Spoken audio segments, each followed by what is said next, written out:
Bonjour et bienvenue sur les pilotes du dimanche. J'espère que vous allez bien. Aujourd'hui, vidéo exceptionnelle ou pas du tout. Vous le savez, je roule depuis un petit moment déjà avec cette magnifique 605. À l'époque, je l'avais appelée la 605 del Presidente. Donc si vous me suivez, vous la connaissez déjà sur Instagram, sur YouTube, j'avais fait une vidéo. C'est un abonné qui me l'a donnée, je le remercie encore une fois. Aujourd'hui, elle a 205 000 km. Ça fait à peu près donc 5 000 km que je l'ai. J'en suis très content. Et depuis ces 5 000 km, je roule à l'éthanol sans modification. Alors vous allez me dire, c'est pas bien Baptiste, t'es un crétin. Ce qui est fort probable, hein, évidemment. Il ne faut pas rouler à l'E85 sans modification. Eh bien, justement, aujourd'hui, j'ai reçu un petit boîtier d'une société sympathique qui me l'a envoyé. Et puis, de toute façon, je vais te dire un truc, elle a presque connu la guerre, cette bagnole. C'est pas un petit peu de 85 dans tous ces circuits qui va la tuer, je te le dis.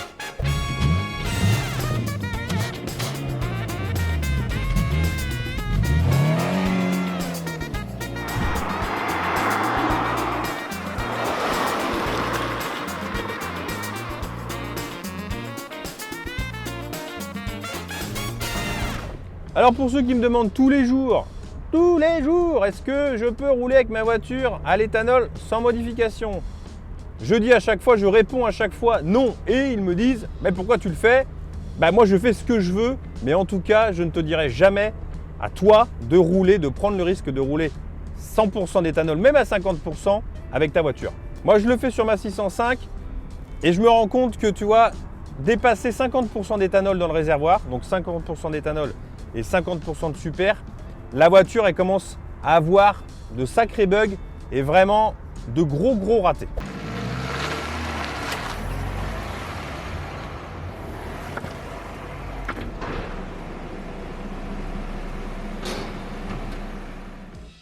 Alors cette société c'est eFuelFlex. Alors non, c'est pas eFuelFlex, c'est eFlexFuel. Bon, la vidéo commence très mal, j'en suis désolé.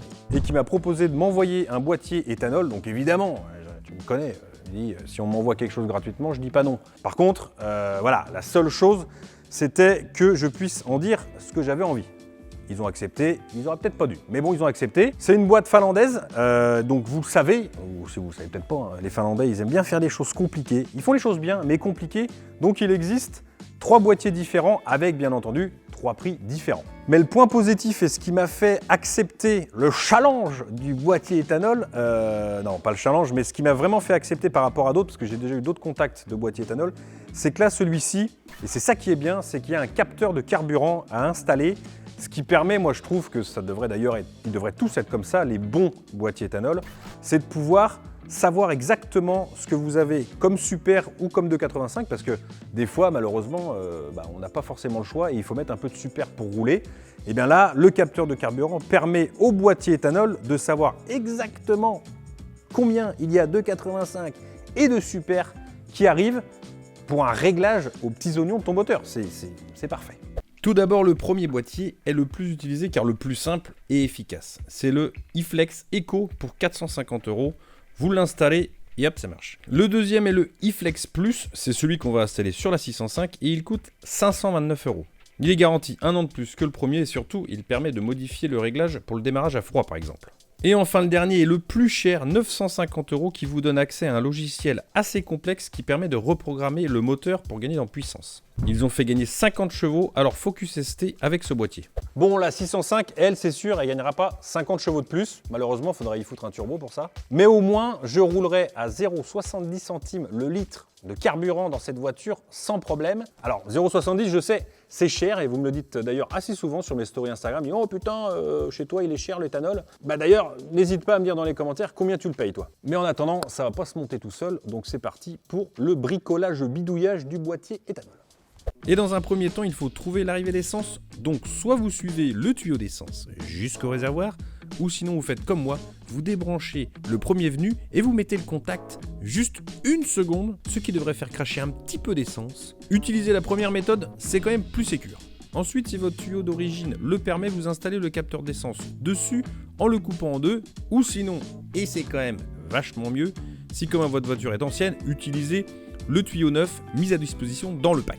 Bon, tu remarqueras que j'ai utilisé un petit peu du vieux tuyau, mais bon, ça va, c'est pas grave, je fais ce que je veux, non? Faites en sorte qu'il n'y ait pas trop d'effort sur le tuyau et les raccords, histoire qu'il ne se débranche pas en route. Sinon, ça va pas être très drôle. D'ailleurs, pensez à bien vérifier que tous les colliers soient bien fixés et serrés avant le premier démarrage. C'est une évidence. D'ailleurs, une fois que c'est fait, avant de continuer et de brancher le boîtier aux injecteurs, démarrez la voiture, voir si le capteur est bien branché. On ne sait jamais si vous êtes trompé de sens par exemple. Pour le branchement des injecteurs, c'est plutôt simple finalement.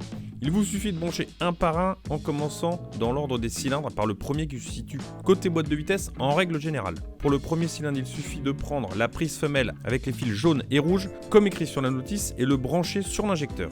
Jusque là, c'est plutôt simple, faites la même chose pour les trois. D'ailleurs, il est possible de brancher 4 cylindres supplémentaires grâce aux 4 fils et branchements dispo sur le boîtier et dans le pack. Désolé pour les propriétaires de Bugatti Veyron. Pour la suite, il vous faut brancher les prises mâles sur les prises femelles d'origine.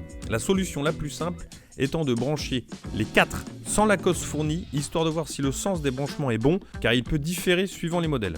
Si la voiture démarre, c'est dans le bon sens, sinon inversez les fils et réessayez. Ne vous inquiétez pas, vous risquez rien. Et puis si elle démarre, c'est merveilleux, bravo. Installez les cosses fournies, branchez le tout et n'oubliez pas d'installer le capteur de température d'eau sur une durée d'eau et la masse directement sur la batterie ou sur la carrosserie. Bon, on a tout installé, j'espère qu'elle va démarrer. Voilà Ardem.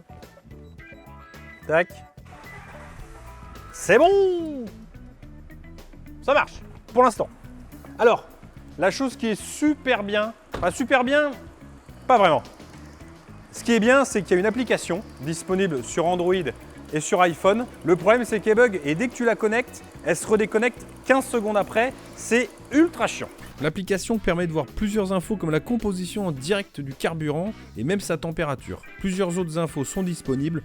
Alors bon, ces gadgets, ça sert pas à grand chose, mais ça serait bien que ça fonctionne. Attention, l'application disponible sur smartphone n'a rien à voir avec le logiciel inclus dans les versions plus chères, celle-ci fonctionnant sur l'ordinateur et qui marche très bien. Le problème de connexion, c'est un problème qu'ils connaissent déjà, je les ai appelés, je leur ai dit, ils m'ont dit on est déjà au courant, on est dessus, on essaye de réparer ça, mais de toute façon on se retrouvera dans 5000 km pour voir si tout fonctionne bien et du coup je pourrais vous dire s'ils ont réglé le problème de Bluetooth parce que l'application c'est sympathique, ça sert à rien mais c'est cool quand même.